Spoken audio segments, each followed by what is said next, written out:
ठीक है। Don't lure persuade. दोस्तों ल्योर मतलब होता है लालच देना, मतलब कि लालच मत दो, परसुएड करो मतलब कि मनाओ, कुछ ऐसे रीजंस दो जिससे कि वोटर्स जो है वो खुद ब खुद राज़ी हो जाए। परसुएड मतलब होता है राज़ी होना, और ल्योर मतलब होता है लालच देना, ठीक है। Physical rationally fall poll promise will impart depth to electoral campaigns. दोस्तों पोल में होने वाले प्रोमिस से रिलेटेड अगर फिजिकल रेशनली प्रोवाइड किए जाए, रेशनली मतलब होता है किसी चीज़ के बिहाइंड का रीज़न प्रोवाइड किया जाए, मतलब क्या उसके फाइनेंशियली क्या क्या रीजंस हो सकते हैं, अगर ये प्रोवाइड किया जाना शुरू हो जाए तो इससे इलेक्टोरल कैंपेन्स में और ज़्यादा डेप्थ मिल जाएगी, मतलब और ज़्यादा इलेक्टोरल कैंपेन्स को लोग और दूसरी पॉलिटिकल पार्टीज जो है वो सीरियसली लेना शुरू हो जाएंगी, ठीक है। तो इसके डिटेल में जाते हैं दोस्तों, क्या लिखा है। The election commission of India's proposal to require political parties to disclose the financial implications of the promises they make in their manifestos will add meaning and depth to the electoral campaigns।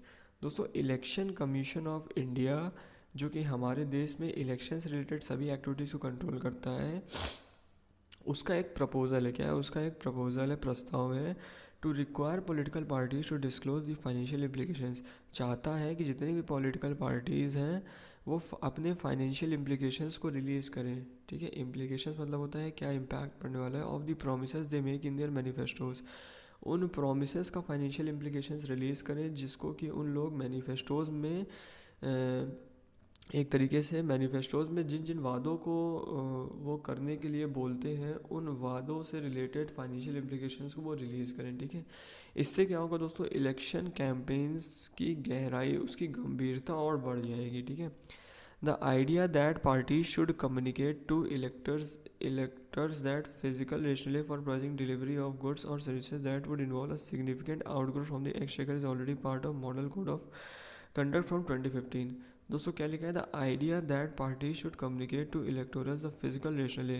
दोस्तों ये जो idea दिया गया है कि parties को अपने electors मतलब कि जो वोटर्स होते हैं उनको अपना फिजिकल रेशनल प्रोवाइड करना चाहिए for promising delivery of goods. अगर वो गुड्स की डिलीवरी की प्रॉमिस कर रहे हैं या फिर कुछ ऐसी सर्विसेज देने की बात करें, तो अगर वो उसके पीछे कि फिजिकल रेशनल को प्रोवाइड करें, तो ये जो आइडिया है is already part of the model code of conduct from 2015। दोस्तों ये मॉडल कोड ऑफ कंडक्ट 2015 का पहले से ही एक पार्ट है, ठीक है। अब क्या है दोस्तों, इसके आगे क्या लिखा है, द ई सी आई मतलब क्या हो दोस्तों, इलेक्शन कमीशन ऑफ इंडिया, ठीक है। The ECI is now proposing a proforma for such disclosures. दोस्तों प्रोफॉर्मा मतलब होता है एक फाइनेंशियल डॉक्यूमेंट, तो ECI जो है वो इस समय कुछ ऑफिशियल डॉक्यूमेंट्स बना रहे हैं इस तरह के डिस्क्लोजर्स को करने के लिए, ठीक है।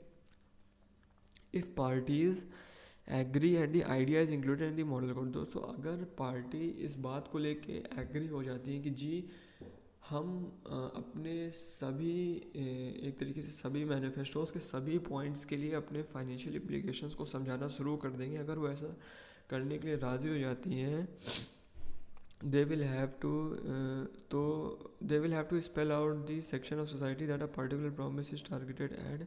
मतलब कि उनको सोसाइटी को बताना पड़ेगा कि पर्टिकुलर प्रॉमिस जो है वो किस चीज़ को लेकर टारगेट किया गया है। The extent of coverage and number of likely beneficiaries. अगर उसने कोई पर्टिकुलर टारगेट रखा है पार्टी ने, तो वो किस सेक्शन ऑफ सोसाइटी के लिए उसने टारगेट किया है, कितना ज़्यादा कवरेज करेगा सोसाइटी को, और कितने नंबर ऑफ बेनिफिशरीज़ वो एक्सपेक्ट कर रही है पार्टी कि इससे बेनिफिट होंगे, और इस पूरे टारगेट को अचीव करने के लिए क्या कॉस्ट रखेंगे। तो अगर ये सब पार्टीज़ जो है वो पहले से बताना शुरू कर देंगी ना, तो लोगों के ऊपर मतलब लोग एक इंटरेस्ट दिखाना शुरू कर देंगे, जी इसने कुछ वैलिड रीजंस बताए, इसने प्रॉपर एक प्लान बताया है कि इस तरीके से अपने टारगेट को अचीव करेंगे, तो हम पे मतलब एक तरीके से सीरियसनेस बढ़ जाएगी इलेक्शन कैंपेन्स को लेके, ठीक है। लोग सुनना शुरू कर देंगे इलेक्शन कैंपेन्स में किए गए वादों को, ठीक। तो they must also spell out how the required resources will be raised. और दोस्तों कैसे ये रिसोर्सेज जो कि वो वादा कर रही है प्रोवाइड करने का, कैसे वो इतने ज़्यादा रिसोर्सेज को रेज करेगी मतलब बनाएगी, ठीक है। To give the parties an idea of the physical challenge that their promised schemes may pose. To give the parties an idea of the physical challenge that their promised schemes may pose, the center and the states have been asked to disclose details of the election campaign of India ने बोला है कि अगर parties को as a example मतलब एक ऐसा example अगर उनको पता लगाना है कि उनसे क्या क्या चीज़ें एक्सपेक्टेड की जा रही हैं, तो यहाँ पे इलेक्शन कमीशन ऑफ इंडिया ने एक बोला है कि उनको अपने बजट रेवेन्यू की डिटेल्स देनी पड़ेगी, रिसिप्ट देनी पड़ेगी in expenditure as well as the outstanding liabilities.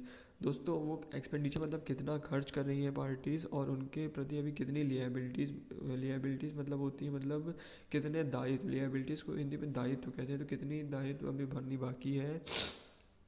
The information it is believed will provide a framework under which a manifesto can B accessed bye the voter. दोस्तों जो information जो believe किया जा रहा है कि मैनिफेस्टो को एक ऐसी इस तरीके से इन्फॉर्मेशन प्रोवाइड करनी चाहिए, तो इससे क्या होगा दोस्तों, जो वोटर्स होंगे और जो दूसरी पॉलिटिकल पार्टीज़ होंगी उनका पर्सपेक्टिव बदल जाएगा, मतलब देखने का नज़रिया ही बदल जाएगा।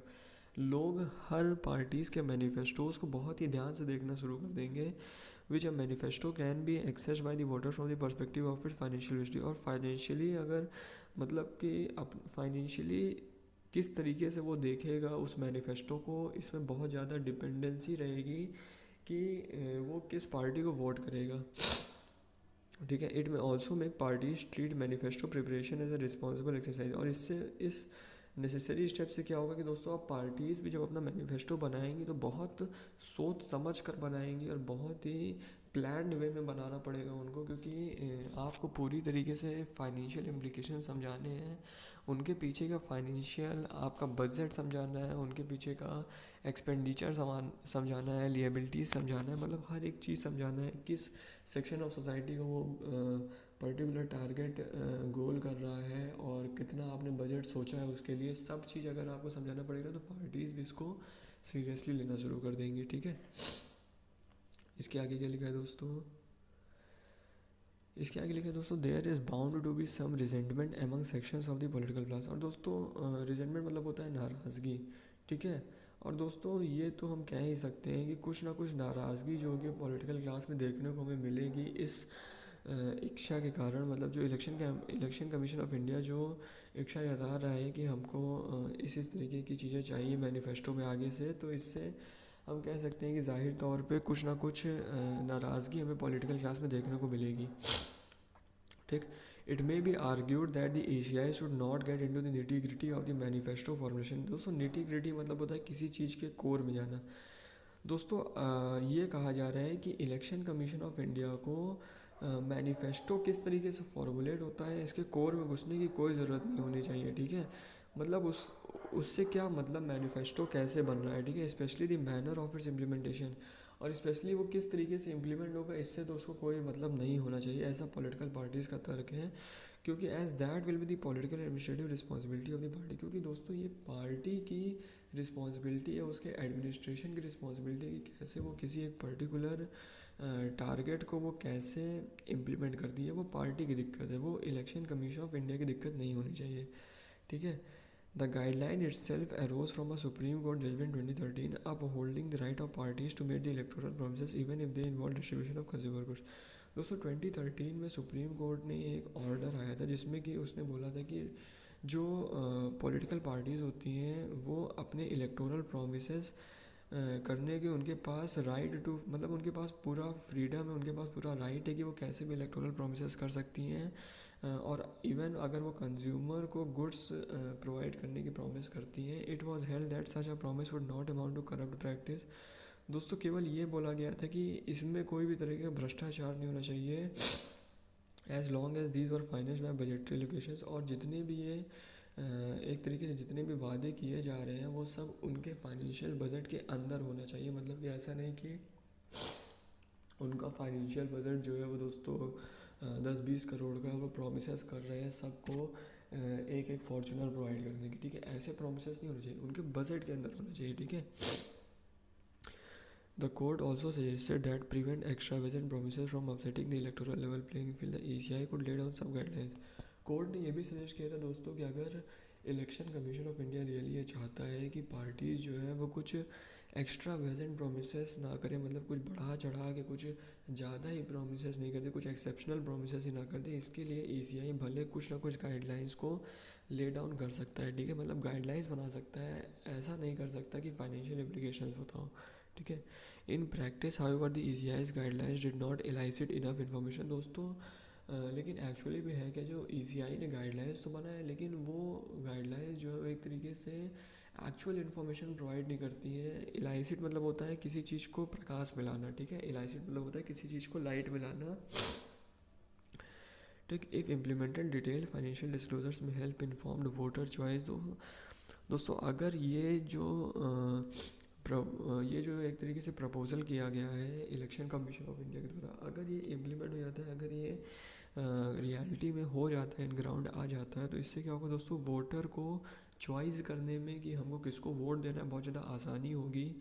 Rival parties are likely to subject manifesto promises to intense scrutiny. दोस्तों जो राइवल पार्टीज़ हैं, जो कि दूसरी पार्टीज़ हैं, दुश्मन जो आपके सामने पार्टीज़ हैं, दूसरी पार्टीज़ हैं, वो आपके मैनिफेस्टोज़ की प्रॉपर एनालिसिस करना शुरू कर देगी। It may also have a more meaningful impact. इससे क्या होगा दोस्तों, लोगों के बीच में और पॉलिटिकल पार्टीज़ के बीच में इम्पैक्ट बढ़ना शुरू हो जाएगा आपके मैनिफेस्टो का, बीट अ पॉजिटिव और निगेटिव। हो सकता है कि वो पॉजिटिव हो, निगेटिव हो, लेकिन इम्पैक्ट तो बढ़ेगा on the prospect of a party winning over the electorate the single flagship process. और कभी कभार हमको ऐसा भी देखने को मिल सकता है दोस्तों कि पार्टी ने एक ऐसा सिंगल फ्लैगशिप मतलब कि उसका जो मेन प्रॉमिस है, मतलब ओवरऑल ढेर सारे प्रोमिस किए, लेकिन उसमें एक ऐसा बड़ा प्रॉमिस है जिससे कि वो इलेक्शन जीत सकता है। एक ऐसा प्रॉमिस उसने कर दिया है जिससे कि वो इलेक्शन जीत सकता है। तो अगर इन फ्लैगशिप प्रोमिसेस की वो फाइनेंशियल इम्प्लीकेशंस बताना शुरू कर दे दोस्तों, तो ये इलेक्शन कैंपेन्स की गंभीरता को और बढ़ा देगा। तो दोस्तों आशा करता हूँ कि आपको आज का एडिटोरियल समझ आया होगा। कैसा लगा एडिटोरियल प्लीज़ कमेंट बॉक्स में टाइप करिएगा। थैंक यू दोस्तों।